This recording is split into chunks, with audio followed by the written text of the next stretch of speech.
if we go back a year or so, the fact that he took such a hard stance and had enough guts to tell the media, my body, my choice, I think it goes back to that he started to wear, I guess, his version of the scarlet letter, that yes, he became a marked man and someone that would be described as a heretic.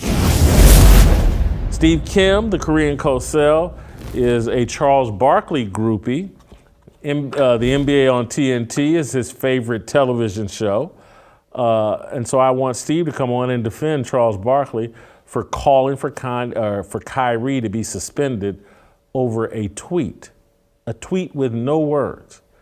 Steve, what did you think of your boys from NBA TV last night? NBA on TNT last night. This is slander, what you're saying. No, first of all, NBA on TNT is the only thing I'll watch on a regular basis related to that league. And yes, I am a Charles Barkley fan. However, that does not mean across the board in uniformity do I agree with everything he says.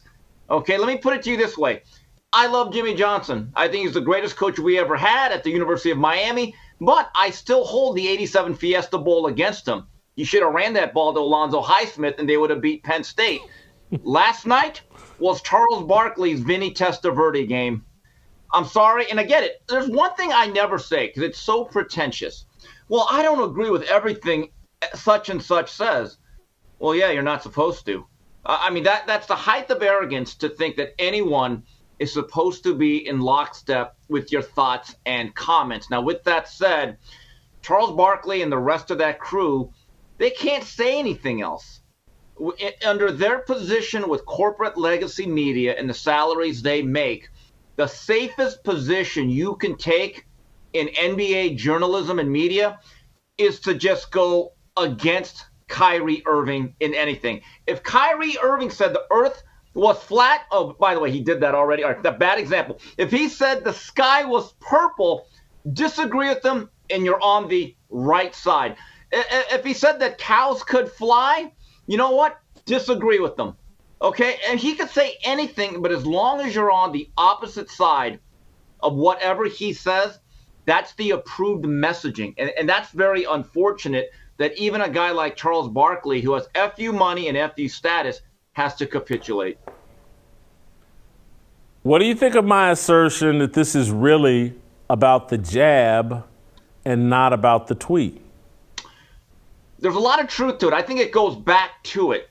If we go back a year or so, the fact that he took such a hard stance and had enough guts to tell the media, my body, my choice, I think it goes back to that he started to wear, I guess, his version of the scarlet letter, that yes, he became a marked man and someone that would be described as a heretic.